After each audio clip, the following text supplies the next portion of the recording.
Okay folks, this is something I thought about doing for a long time. Listen to some drywall repair stuff. I don't think so. This is some footage I took local creek. What I thought about doing for quite a while is I've done drywall for over 28 years. I'm been told I'm a master at what I do. I just recently did a patch and repair on a new home that our company did a year ago almost, and with new homes you do have fractures happen. The house settles, the wood cures completely, the wood dries out from winter to summer, with 50, 60 degree weather changes and stuff.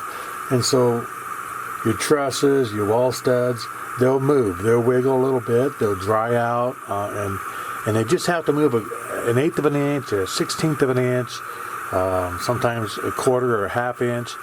And when that happens, you have issues.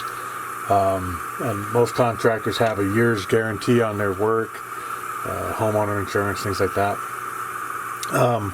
And so if it does happen and you have a new home, then make sure they get back and take care of that. You can't blame the contractor. Well, it's a bad contractor, it's a bad frame, or it's a bad foundation. Things just happen. You don't have to point fingers. But what we do need to do is find out what happened. In this case, there was settling in the framing and the wood. Obviously, the bedroom door I'm going to show you had to be replaned a little bit and readjusted because the house had moved significantly at that point. The doorway had shifted, that wall. And so there's a series of events that takes place and that causes things to have a fracture or a crack. All right. In this case, my pointer out here, you have the kitchen area, and this corner bead you see in here is called chamfer. It's a really pretty corner bead. It's a little more work to put on, but has a really neat effect. But it's cracked about 16th of an inch over here, for about a foot this way and almost 2 feet that way down the hallway. And here again about a foot this way and 2.5, 3 feet this way. About almost an eighth of an inch here down to nothing, where it's just a hairline fracture. In the bedroom, this is the door that actually shifted. And as I'll show you, I put some screws in here and I found a stud here. And I added some screws there and then along in the existing stud where the normal drywall was. Screws and stuff would be. But it fractured from here all the way up into here. And a diagonal fracture is not bad drywall. That is the board or the sheet of drywall, ½ inch, fracturing. Okay? So there's not a seam here. Seams are usually down in here or maybe a header or something. But that is just the house moved. And so the door works now because the contractor came back and did what he had to do there. So the door would swing in and out. It was just starting to stick, and that tells me the house moved. And this definitely does. And we'll get back to that one. We're going to approach this one first. Here at the top you can see with a little fracture, okay?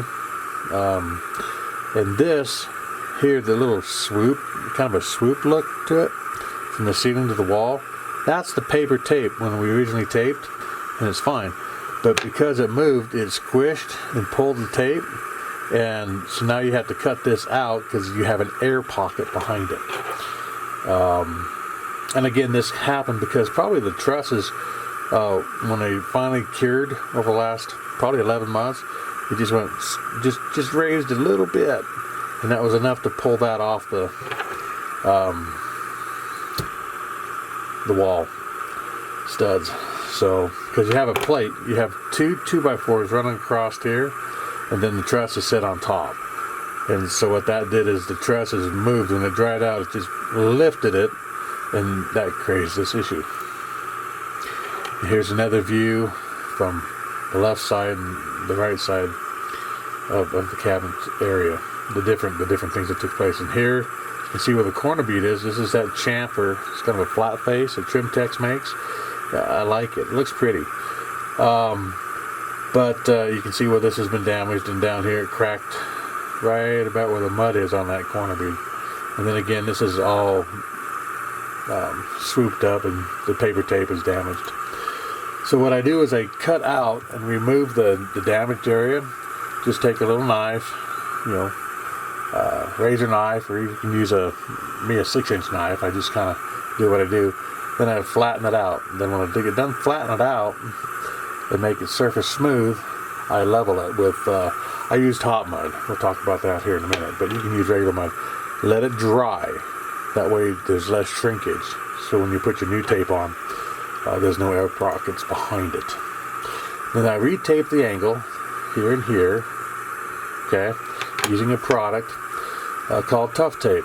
It's a vinyl product, comes in 3 different thicknesses. I have a regular thickness here, and it's stronger than mesh paper and mesh tape, or paper.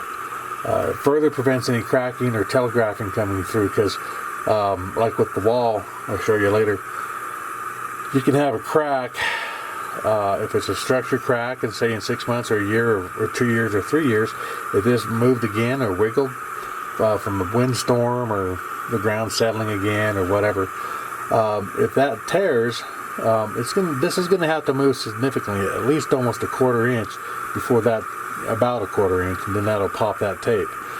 So you have to have a major issue to pop this Tough Tape, or it won't tear. You have to cut it with scissors or something. But so I coat this, and then what I do is I coat the top and the bottom with a 6-inch drywall knife, in this case, and let it set up. Then I put a second coat on. Once that sets up, I brush it, sand it, you know, smooth. Then I second coat things, okay. And what I'm using here to preset, I use a Hamilton 5-minute hot mud, we call it, or fast set. It sets up in 5 minutes. If you're not familiar with it, I don't suggest homeowners using it.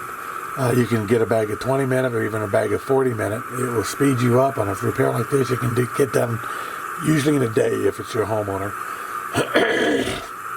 Excuse me, a little COPD here. Could be the drywall dust after 28 years, but probably is, the doctor said. So 40 minutes of mud is plenty for a homeowner to use, because it gives you open time. That way you don't need it dries out in a pan, and that's why you use it. But if you're not familiar with it, you can end up wasting a lot of product. So the 5-minute and the 20-minute mud, it's a Hamilton product. USG makes a 5-minute at 25, 45, 90, 95. So both are pretty good products. I like Hamilton because it's smoother, less cottage cheese look. It just blends in better. So, and I use it because I can get this mostly done in a day, or like on one visit, I can get 2 coats on. I can come back and texture on the next visit. It shortens up the need for return trips and gets the project done quicker. And so after I put a final coat on it, now if you're using hot mud, I second coated it because I wanted to come back later that day and texture it and make sure everything was set up, especially since the house has air conditioning in it now. But what I do is I'll come back and I'll skim it with regular all-purpose mud, and that helps blend in the hot mud, because hot mud is harder and it's not easy to sand. So you can put a little skim, a thin film of skim on top, and then I texture it. In this case, it was a regular skip trowel on the ceiling and a regular to lighter on the walls to match this texture. And then I'll let it dry overnight. And then I'll come back and I'll brush the texture lightly with a sanding sponge or a sanding pole, and then it's ready for paint at that point. Now here, the doorway was here. This is actually on the back side. If you were looking at the cabinets, it's down this way and around. And so this I cleaned up. I took a knife and I just kind of made a little V and cleaned it with both sides with a razor knife. And then I went through with that razor knife and my knife, and I just blew and kicked out any loose product. If you leave loose product in here, it will move and wiggle again. So you want a clean area to work with. So you want to make sure all the debris out of here is cleaned up. It's a better overall finish, especially if you're using mesh or paper tape. because once that wiggles inside here, if you had dry broken stuff in here, and you pre-filled it, it can re-loosen. But here again, I pre-filled the area. You can see I put screws here by the door. Right here, the wood frame is right along in here, the stud behind here, and so I barely got a toenail here, but I found the door here. When I put this one in above the door, the sheet moved almost 1/8 of an inch inward, and so that tells me that that wall shifted as it dried, and that's why that door was sticking. Then I went up here with my 6-inch knife and just kind of followed the gap and found a stud, so I could put a pair of screws in the middle there to strengthen up that long area. This is the original stud here. So I added screws at that end of the crack. You can see here where the screws were. These are existing screws here from the existing drywall hanging job, and they had popped. So when you have a wall move, you got to look and see if you can see that little dimple. And I just take my knife and pop it out, and take a screwdriver and I screw in the screw, retighten it, and then I recoat it, leveling it each time. Here, because the vinyl product is a little thicker than paper tape or mesh, it's going to want to rock. You know, when you put it on there, it wants to rock a little bit. And so what you want to do is float this side and this side. You put the product on, tape it just like paper tape. Then I'll float it out with, in this case, a 14-inch knife above, this way and kind of around, and that levels it out. And then I do a second, sometimes a third coat, in order to make the wall level so you don't have a hump on the wall. And that's just a visual thing. Each crack, each repair is different that way. And after you get at least 2 coats on there minimum, sometimes 3 or 4 or more, depends on what you're dealing with, especially with older houses, you know, from the 1910s, 20s, 30s, and 40s, the little laughing plaster, you know. You just put on the mud that has to happen to help hide the patch and repair. Here is the texture. I just did a skip trowel on there and blended it all in. You see where I had the little screws here? You still need to blend in that texture, and then when you're done, you fan it in with, like, take a sanding sponge and I just kind of feather in around the edges, and that makes the new mud on top of the paint just slide in there slick, and it matches really neat that way. And then this is dried, mostly dried. There's good wet spots here and here, and they were going to paint this weekend, so just let it dry overnight. And I already had it all hand sanded and roughed over the top, and so this is ready to paint, and they'll go get their paint and they'll match it. One thing I did do out here in the hallway is, let's see if I can go back. Okay.